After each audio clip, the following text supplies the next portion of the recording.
दोस्तों कहानी शुरू होती है और हम देखते हैं अनिल झाटे को, जो कि 17 साल का है और अपने दादाजी के साथ रहता है क्योंकि बचपन में ही उसके माँ बाप मर गए थे। अनिल झाटे को सभी नाकारा समझते हैं क्योंकि उन्हें लगता है कि वो कोई काम नहीं कर सकता, जिस वजह से उसका कोई दोस्त भी नहीं होता। सिर्फ उसकी दोस्त ये छोटी लड़की लिविया है जिसकी उम्र मात्र 12 साल है। साथ ही अनिल झाटे अपने कमरे में मोनिका नाम की एक एक्ट्रेस की बहुत सारी फोटोज चिपका कर रखता है, जो कि गंदी फिल्मों में काम करने वाली एक बहुत बड़ी स्टार है। और अनिल झाटे बचपन से ही मोनिका को देखकर मुट्ठी मारता आ रहा है, इसलिए वो मोनिका को बहुत पसंद करता है और दिन भर उसी के ख्यालों में खोया रहता है। अनिल झाटे की जीवन का सिर्फ एक ही लक्ष्य है कि वो एक दिन मोनिका से जरूर मिलेगा और दिन रात उसकी पिंकी बजाएगा, लेकिन ये काम वो कैसे करेगा इसके बारे में उसे कुछ नहीं पता। इसके बाद हम दीपा दोगली नाम की एक लड़की को देखते हैं जो अनिल झाटे को बहुत पसंद करती है, लेकिन उसने उसे अपनी दिल की बात कभी नहीं बताई। वहीं अनिल झाटे भी उसकी मारना चाहता है, लेकिन उसकी गाइंड में इतना दम ही नहीं है कि वो दीपा दोगली को बता सके कि मैं तुम्हें घोड़ी बनाना चाहता हूँ। फिर अगले दिन अनिल झाटे अपने दादाजी से कहता है कि मैं कोई बिजनेस करना चाहता हूँ जिसके लिए मुझे थोड़े पैसे चाहिए। मुझे पता है कि हमारा हॉट डॉग का एक बिजनेस है, लेकिन अब हमारे शहर के लोग हॉट डॉग खाना पसंद नहीं करते, इसलिए मैं हमारे फूड ट्रक को बेच देता हूँ ताकि मैं कोई दूसरा बिजनेस खोल सकूं।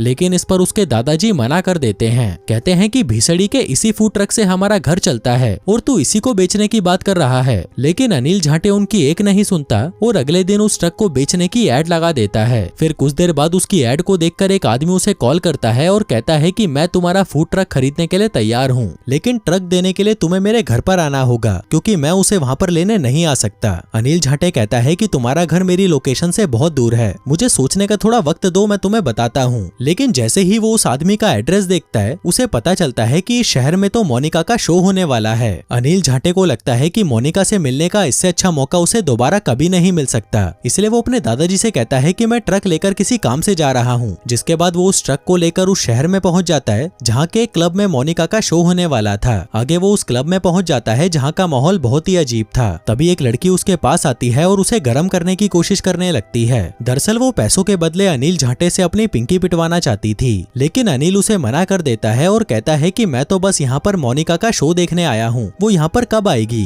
लड़की कहती है कि वो बस थोड़ी देर में आने वाली है, जो कहकर वो वहाँ से चली जाती है। तभी मोनिका भी स्टेज पर आ जाती है। अनिल झाटे देखता है कि मोनिका अब पहले की तरह खूबसूरत नहीं रही क्योंकि उसकी उम्र अब 47 साल की हो चुकी थी। दरअसल अनिल झाटे जो उसकी वीडियोस देखा करता था उसमें वह बहुत जवान हुआ करती थी, लेकिन गुलाबी के प्यासे अनिल झाटे को मोनिका अभी भी बहुत खूबसूरत लगती है और वो उसकी परफॉर्मेंस को भी बहुत एंजॉय करता है। लेकिन क्लब में जो बाकी के लोग होते हैं उन्हें मोनिका की परफॉर्मेंस बिल्कुल भी अच्छी नहीं लगती, इसलिए वो उसे फटी गुलाबी कहकर पुकारने लगते हैं, जो बात अनिल झाटे को बिल्कुल भी अच्छी नहीं लगती। इसलिए वो उन लोगों को अपना मुंह बंद करने के लिए कहता है, लेकिन तभी उन लोगों को गुस्सा आ जाता है और वो अनिल झाटे को कुत्ते की तरह मारते हैं। लेकिन तभी वहाँ पर गार्ड्स आ जाते हैं और वो अनिल झाटे को उन लोगों से बचा लेते हैं। इसी दौरान पुलिस भी वहाँ पर आ जाती है और वहीं क्लब का जो मालिक होता है वो मोनिका से कहता है कि ये सब भींग भीसड़ा तुम्हारी वजह से हुआ है। वो 17 साल का लड़का जिसकी लुल्ली भी अभी ठीक से खड़ी नहीं होती होगी, वो तुम्हारे लिए उन आदमियों से लड़ पड़ा जिस वजह से हमारा शो पूरी तरह बर्बाद हो गया। जो बात सुनकर मोनिका तुरंत अनिल झाटे से मिलने जाती है, जिसके चेहरे पर बहुत सारी चोटें लगी हुई थी। मोनिका उससे पूछती है कि क्या तुम ठीक हो? वो कहता है कि एकदम फर्स्ट क्लास। आगे जब मोनिका को पता चलता है कि अनिल झाटे दूसरे शहर से आया है जो कि बहुत दूर है, तो वह उसे अपने घर ले जाती है। फिर उससे बातें करने पर मोनिका को पता चलता है कि अनिल के पेरेंट्स मर चुके हैं और अब वह अपने दादाजी के साथ रहता है। मोनिका उससे पूछती है कि तुम क्लब क्या करने आए थे?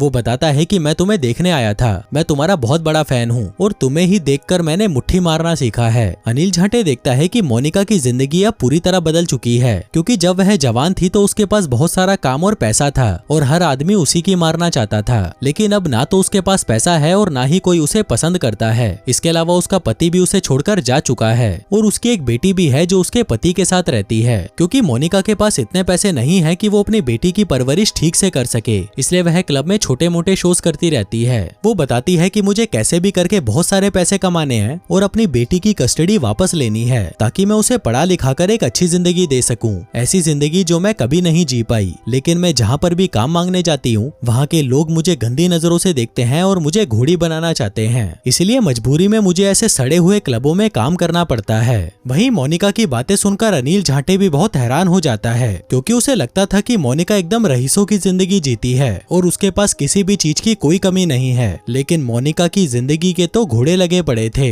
अब मोनिका अनिल झाटे को वापस घर भेजने पहुंचने के लिए कैब बुक करने लगती है, लेकिन तब तक वो वहीं पर सो चुका था। तभी मोनिका डिसाइड करती है कि कल सुबह वो अनिल झाटे को यहाँ से भेज देगी। फिर अगली सुबह मोनिका का पति वहाँ पर आता है और मोनिका से कहता है कि तुम हमारी बेटी वाला केस वापस ले लो, तुम उसका ध्यान नहीं रख सकती। वहीं मोनिका अपनी बेटी से मिलना चाहती थी, लेकिन उसका पति उसे मिलने नहीं देता और अपनी गाड़ी लेकर वहाँ से चला जाता है। वहीं अनिल झाटे खिड़की से सब कुछ देख रहा था और उसे मोनिका के लिए बहुत बुरा लग रहा था। वो मोनिका की मदद करना चाहता था, लेकिन वो ये कैसे करेगा उसे कुछ नहीं पता। तभी मोनिका अंदर आती है और देखती है कि अनिल झाटे नाश्ता बना रहा होता है। वो कहता है कि मैं नाश्ता करने के बाद यहाँ से चला जाऊंगा, जिसके बाद वो दोनों नाश्ता करने लगते हैं। जिस दौरान मोनिका से बातें करके उसे बहुत अच्छा लगता है। उसके साथ बिताया हर एक पल अनिल झाटे बहुत एंजॉय कर रहा था। लेकिन तभी मोनिका उसे जाने के लिए कहती है। वो पूछता है कि क्या हम फिर कभी मिल सकते हैं, लेकिन मोनिका उसकी बात का कोई जवाब नहीं देती। आगे अनिल झाटे अपना ट्रक लेकर उसी आदमी के पास पहुंच जाता है जिससे वो ट्रक बेचने के लिए आया था।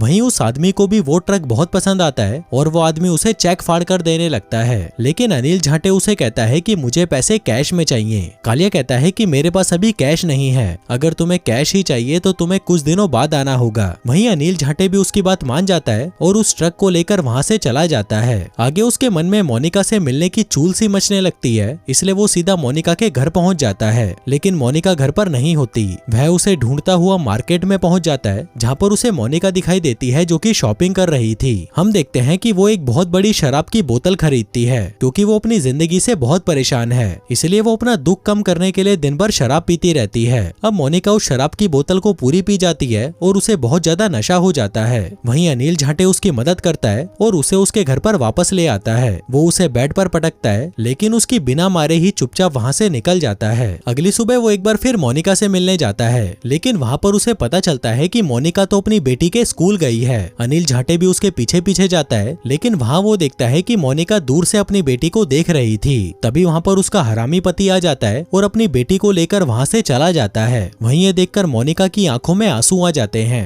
तभी उसके पास अनिल झाटे आता है और उसे संभालने लगता है, जिसके बाद वो दोनों वापस घर आ जाते हैं। वहीं उससे बातें करते हुए मोनिका को भी एहसास हो जाता है कि अनिल झाटे एक अच्छा लड़का है और वो सच में उसकी बहुत इज्जत करता है, जिसके बाद धीरे धीरे उन दोनों में दोस्ती हो जाती है। फिर अगले दिन अनिल झाटे मोनिका को एक जंगल में लेकर जाता है जो कि बहुत ही खूबसूरत था। फिर रात को वो दोनों वहीं बैठकर खाने पीने लगते हैं, जिस दौरान मोनिका अनिल झाटे से पूछती है कि क्या तुम्हारी कोई गर्लफ्रेंड है। वो कहता है कि नहीं, आज तक मैं सिर्फ मुट्ठी मारकर काम चला रहा हूँ। जिसके बाद वो दोनों एक दूसरे के करीब आ जाते हैं और वहीं दबा दबा कर मजदूरी करना शुरू कर देते हैं। फिर अगले दिन जब मोनिका अपने दोस्तों के साथ बैठी थी, तभी वहाँ पर अनिल झाटे अपना ट्रक लेकर आता है। मोनिका ये देखकर हैरान हो जाती है कि अनिल झाटे के साथ उसकी बेटी भी उस ट्रक में होती है। मोनिका अपनी बेटी से पूछती है कि तुम अनिल झाटे के साथ क्या कर रही हो। बेटी कहती है कि अनिल झाटे मेरा दोस्त है। दरअसल उसने मोनिका की बेटी से दोस्ती कर ली थी ताकि वो मोनिका को अपनी बेटी से मिलवा सके, लेकिन मोनिका को ये बात बिल्कुल भी अच्छी नहीं लगती। वो अनिल झाटे से कहती है कि अगर मेरे पति को इस बारे में पता चला तो वो बिना किंडम लगाए पहले मेरी मारेगा और फिर तेरी मारेगा।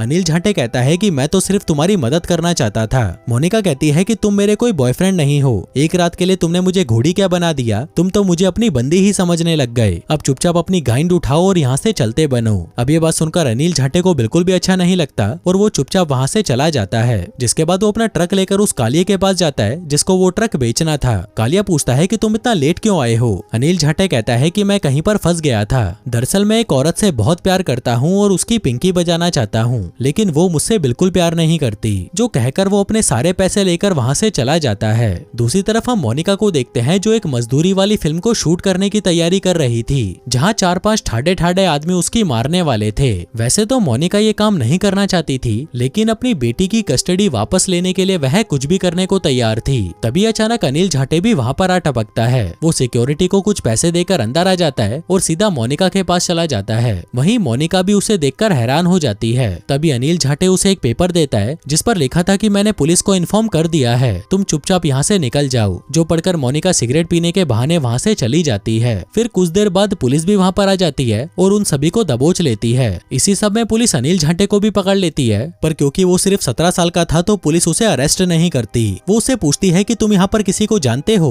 अनिल झाटे कहता है कि हाँ, मेरी एक दोस्त है मोनिका, वो यहीं पर रहती है। जिसके बाद पुलिस उसे मोनिका के पास छोड़कर वहाँ से चली जाती है। फिर घर के अंदर आकर अनिल झाटे अपने सारे पैसे मोनिका को दे देता है। मोनिका कहती है कि मुझे पैसों की जरूरत तो है, लेकिन मैं तुम्हारे पैसे नहीं ले सकती। सकती। वो कहता है कि ये पैसे काफी हैं, मैं, तुम और तुम्हारी बेटी हम यहाँ से कहीं दूर चले जाएंगे। मैं इन पैसों से कोई बिजनेस खोल लूंगा और फिर हम सभी एक अच्छी जिंदगी जिएंगे। मोनिका कहती है कि नहीं, मैं तुम्हारे लायक नहीं हूँ। मेरी गुलाबी इतनी फटी हुई है कि तुम्हें मजा भी नहीं आएगा। ऊपर से तुम मुझसे बहुत छोटे हो। तुम्हें तो अपनी जिंदगी में बहुत कुछ करना है, बहुत सी लड़कियों की मारनी है। मैं अपनी जिंदगी अब जी चुकी हूँ, लेकिन तुम्हें अपनी जिंदगी जीनी है और तुम्हें एक औरत की नहीं बल्कि लड़की की जरूरत है। वहीं ये सब सुनकर अनिल झाटे पहले तो बहुत गुस्सा होता है, लेकिन जल्दी ही वो समझ जाता है कि मोनिका जो कुछ भी कह रही है वो सही है। तभी मोनिका कहती है कि तुम्हें यहाँ से जाना होगा, लेकिन तुमने मेरे लिए जो कुछ भी किया उसके लिए थैंक यू। जिसके बाद अनिल झाटे वहाँ से निकल जाता है। वहीं मोनिका देखती है कि अनिल झाटे तो अपने पैसे वहीं छोड़कर चला गया, क्योंकि वो चाहता था कि मोनिका की जिंदगी पहले से बेहतर हो और उसे अपनी बेटी की कस्टडी भी वापस मिल जाए। जिसके बाद अनिल झाटे वहाँ से अपने घर नहीं जाता, बल्कि वो अलग अलग शहरों में घूमता फिरता रहता है। फिर कुछ दिनों बाद वो अपने घर वापस आ जाता है, जहाँ उसके दादाजी उसे देखकर बहुत खुश होते हैं। आगे वो उस लड़की दीपा दोगली से मिलने जाता है, जो अनिल झाटे से अपनी पिंकी पिटवाना चाहती थी।